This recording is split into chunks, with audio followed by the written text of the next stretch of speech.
안녕하세요. 글로벌 셀링 파트너 K존입니다. 자, 이번 시간에는 우리가 아마존 물류 FBA와 FBM에 대해서 어떻게 차이가 있고 어떤 방식으로 보통 운영이 되는지에 대해서 한번 PPT를 보면서 한번 살펴보도록 하겠습니다. 아마존에는 두 가지 물류를 운영하는 대표적인 방식이 있는데요. 한 가지는 FBA, 두 번째로는 FBM입니다. 자, FBA 같은 경우에 Fulfillment by Amazon이라고 해서 아마존이 주문을 처리하는 방식으로서 판매자가 아마존 창고에 집어 넣어놓고 그 물건을 소비자가 주문할 때마다 아마존 창고에서 출고하는 방식이라고 봐주시면 좋을 것 같고요. 두 번째로는 FBM 방식입니다. FBM은 판매자가 직접 소비자에게 배송을 하는 방식으로 소비자가 아마존에서 주문을 하게 되면 해당 제품을 그리고 물건을 판매자가 직접 배송사에 가서 우리의 제품을 최종 소비자에게까지 배송하는 형태의 방식이 되겠습니다. 그래서 FBA와 FBM의 가장 큰 차이는 아마존 창고에 미리 집어넣어 놓느냐 아니냐의 차이라고 봐주시면 좋을 것 같습니다.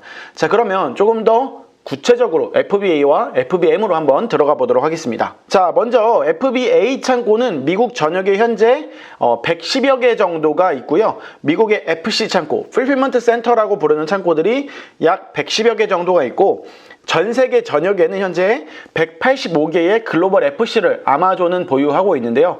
대부분의 창고들이 미국에 집중되어 있는 것들을 보실 수가 있고요. 정말로 딱 보시면 아시겠지만 판매가 많이 일어나는 서부와 동부에 몰려있다 정도 봐주시면 좋을 것 같습니다. 그리고 현재 뉴스 기사에 따르면 2023년까지 아마존은 최소 355개의 물류 분산 시설과 창고를 확대할 전망으로 보여지고 있습니다. 지금 이제 185개인데 정말 빠르게 성장하는 아마존의 물류센터라고 보시면 좋을 것 같습니다. 자, 그러면 FBA, Fulfillment by Amazon에 대해서 조금 더 구체적으로 살펴보도록 하겠습니다. FBA는 아마존 주문 처리 방식으로 판매자가 미리 아마존 창고에 입고를 하면 소비자에게 배송되는 시스템인데요. 아마존 창고를 한번 구체적으로 살펴보면 아마존 창고는 크게는 두 가지 정도로 나눠져 있고요. 아마존 물류처리소라고 하는 SC, Sorting Center라고 보통은 일반적으로 부르고요. 우리가 쉽게 설명드리면 우편 집중국 같은 거라고 봐주시면 좋을 것 같아요. 그래서 판매자가 미리 Sorting Center, 아마존 물류처리소로 물건을 넣게 나면 아마존은 물류처리소로 물건을 받아서 각각의 아마존 Fulfillment Center라고 부르는 FC로 물건을 분산하게 됩니다. 자, 모든 창고에서 물건을 받아주게 되면 굉장히 어려움들이 있는데요. 그래서 아마존은 이것을 극복하기 위해서 SC라는 소팅 센터를 지었고요. 소팅 센터로부터 판매자로부터 물건을 받아서 이 물건들을 미국 전역으로 분산해주게 됩니다.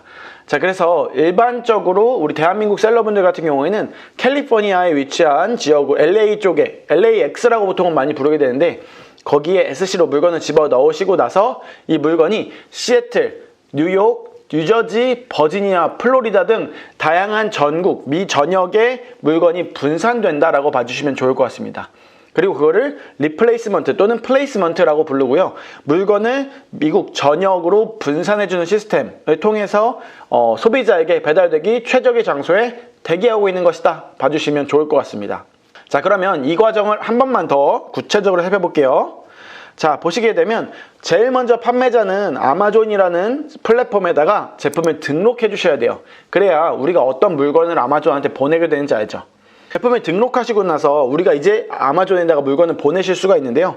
저희가 판매자가 SC, 아마존 창고로 물건을 보내고 나면 아마존이 이제 수요라는 걸 예측해서 뉴욕에 몇 개 갖다 놓을지, 뉴저지에 몇 개 갖다 놓을지, 그리고 플로리다에 몇 개 갖다 놓을지를 아마존 AI 시스템으로 자동으로 몇 개씩 갈지 판단이라는 걸 하게 됩니다. 그 다음에 전역에 있는 저희가 FC 센터로 이제 이동을 하게 되고요. 그리고 나서 소비자가 주문이 들어오고 나면 FC에서 각 소비자들에게 물건을 발송하는 형태로 가게 됩니다. 자, 그러면 여기서 이걸 한 번만 더 주의 깊게 가볼게요. 자, 점점 아마존 시스템으로 구체적으로 들어가고 있는데요. 이제는 판매자가 아까 제품 등록하고 나서 주문 접수되고 물건 배송 다 됐죠. 그리고 나면 아마존은 우리 판매자들에게 대금을 매 14일마다 정산해주는 2주마다 정산해주는 시스템을 가지고 있습니다. 자, 그러면 좀 더 구체적으로 들어가 볼게요. 자, 이렇게 되고 나면 일반적으로 진짜 실무에서 여러분들이 앞으로 진행하실 것 같은 경우는 우리가 제품을 처음에 등록을 아마존에다 했죠. 그리고 나서 우리가 아마존 SC라는 솔팅 센터에다 물건을 입고할 건데요. 입고하시려고 하면 일반적으로는 해상으로 우리가 컨테이너나 이런 걸로 물건이 가게 되잖아요. 그럴 때 누군가가 수입자 업무를 해준다든지 무슨 업무들을 대행해줘야 된다라든지 또는 우리가 아마존에 입고하게 되면 물류창고 비용이 너무나도 비싸게 나옵니다. 그렇기 때문에 일반적으로 대한민국 셀러분들이 활용하시는 것은 미국 현지에 있는 3PL들을 활용을 하게 되는데요. 미국 현지에 있는 그냥 창고, 3자 물류 창고라고 봐주시면 좋을 것 같고요. 3PL을 통해서 입고가 될 때 국제운송, 수입자 업무, 그리고 화물차 배차 라는 거를 통해서 우리가 SC로 우리 물건을 입고하시게 됩니다.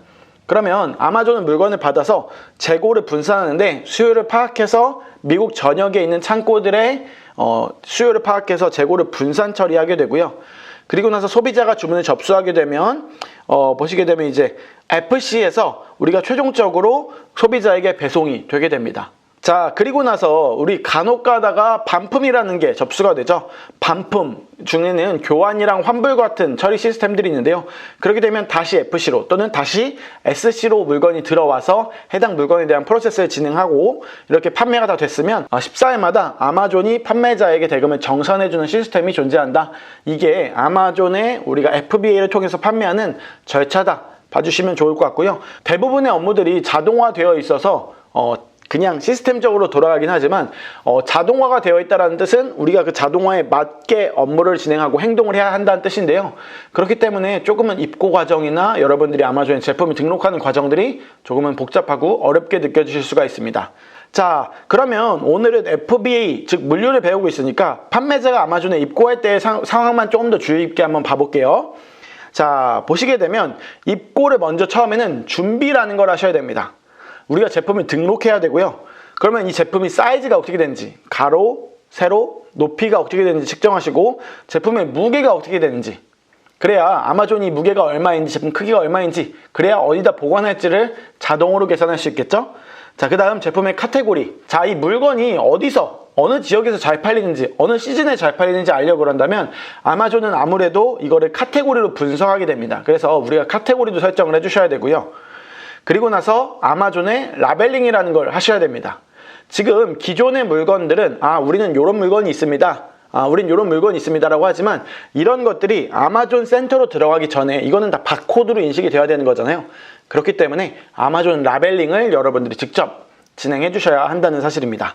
자, 그렇게 준비사항을 다 준비해 주시고 나면 이제 입고를 진행하게 될 텐데요. 입고를 진행하실 때 여러분들이 배송 계획 생성이라는 걸 하시게 됩니다. 이게 아마존 FBA 쉔먼트를 생성한다 라고 봐주시면 좋을 것 같고요. 쉔먼트를 생성해 주시면 제품, 개수, 크기, 무게를 입력하셔야 됩니다. 일단 어떤 제품을 예를 들면 제가 빨간색 장갑 그리고 파란색 장갑 라지, 스몰, 미디움과 같은 걸 선택을 하시고요. 개수, 각각 몇 개씩 보낼 건지, 그리고 크기, 이 물건들의 가로, 세로, 높이의 크기, 그리고 무게가 어떻게 되는지를 여러분들이 쉔먼트를 생성할 때, 배송 계획을 생성할 때 전달을 하셔야 합니다. 자, 그리고 나면 이 물건이 아마존 창고로 입고가 되겠죠? 그런데 각각의 모든 배송사들이 아마존에다가 물건을 갖다 준다라고 한다면 아마존은 정말 힘들 거예요. 그렇죠? 그래서 일반적으로 아마존은 예약된 화물차 시스템, 배차 시스템을 가지고 있고요. 이런 것들을 화물차를 배정해서 아마존에서 계약된 파트너들이 그 물건을 가질러 직접 오게 됩니다. 미국 3PL 창고들로 오게 돼서 BOL이라는 걸 주면서 이 화물차가 팔레트로 단위로 우리 물건을 가져간다 또는 박스 단위로 물건을 가져간다 라고 봐주시면 좋을 것 같습니다. 자, 이렇게 되시면 우리가 아마존 FBA에 입고하는 전반적인 과정을 한번 살펴본 거고요. 그렇다면 이제 FBM은 어떻게 돌아가는지도 한번 봐보도록 하겠습니다. 자, FBM은 Fulfillment by Merchant라고 해서 판매자가 주문 처리를 직접 하는 방식을 말하게 되는데요. 기존에는 우리가 FBA라고 하면 아마존에 물건을 보내놓고 판매했지만 이제는 판매자가 그냥 물건을 우리 창고에 가지고 있는 상태에서 미국 소비자들이 주문을 했을 때 국제 발송을 하시면 되는 겁니다. 자, 그런데 여기에 단점은 여러 가지가 존재하는데 첫 번째로는 시차가 안 맞아서 오는 단점입니다. 예를 들어서 소비자가 금요일날 주문을 넣었다고 한다면 우리나라 기준으로는 토요일이 될 거예요. 토요일, 일요일, 그리고 나서 우리는 물건을 월요일날 발송해주는 형태가 되게 될 텐데요. 그렇게 되면 벌써 발송만 해도 며칠이 지연된 상태, 이런 시차로 오는 좀 불편함이 있고요. 두 번째로는 반품 문제입니다. 사실 시차는 조금 지연된다고 해도 소비자가 받는 게 좀 늦어질 뿐입니다. 하지만 반품 문제 같은 경우에 우리가 대한민국에서 직접 미국에 있는 캘리포니아에 사는 마크님에게 보냈다고 한다면 이 물건을 다시 반품을 받으려고 한다면 엄청난 배송비가 들어서 사실 가끔 가다가는 제품의 원가보다도 배송비가 더 많이 들어가는 경우들도 종종 발생을 합니다. 그런데 글로벌 이커머스다 보니까 이런 배송비에 대해서 그리고 반품 수수료에 대해서 어쩔 수 없이 판매자도 이런 부담감을 떠안아야 할 때가 존재한다는 것이겠죠. 그래서 FBM일 때는 반품 문제가 발생한다 봐주시면 좋은데, 이런 문제들을 해결하는 과정들이 일반적으로는 현지에 있는 3PL들을 많이 사용하고 있습니다. 자, 그래서 보시면 판매자가 위에 거 먼저 보시면 판매자가 국제 발송으로 배로 떠가지고 한 번에 한 컨테이너 정도 또는 몇 개의 팔레트 정도를 미국 현지 3PL에다가 갖다가 놓는 겁니다. 그리고 나서 3PL에서 소비자가 주문이 들어오면 하나하나씩 발송해주는 형태로 미국 내에서 발송을 하게 됩니다. 그렇기 때문에 시차도 맞고 좀 더 빠르게 그리고 좀 더 저렴하게 최종 소비자에게까지 배달이 될 수 있는 시스템이고요. 가끔 가다가 반품이 접수되었을 때 이런 것들을 처리해주는 3PL들이 있기 때문에 반품 처리까지도 미국 현지에서 처리가 가능하다는 사실이겠죠.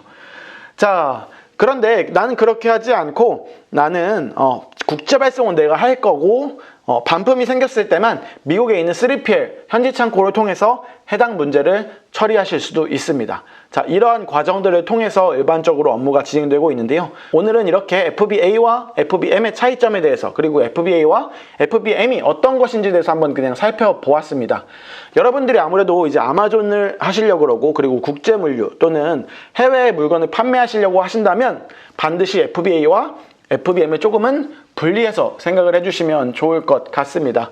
오늘도 여러분들에게 도움이 되는 정보였다면 또는 좀 더 궁금하신 사항들이 있으시다고 한다면 구독과 좋아요, 알림 설정 눌러주셔서 계속해서 다음 영상도 확인해 주시면서 궁금증 해소해 가셨으면 좋겠습니다. 여러분 또 궁금하신 사항들 밑에 댓글로도 남겨주시면 저희가 답변 드릴 수 있도록 하겠습니다. 오늘도 끝까지 시청해주셔서 감사드립니다. 대한민국 셀러들이 아마존을 통해 전 세계를 점령하는 그날까지 글로벌 셀러들 화이팅!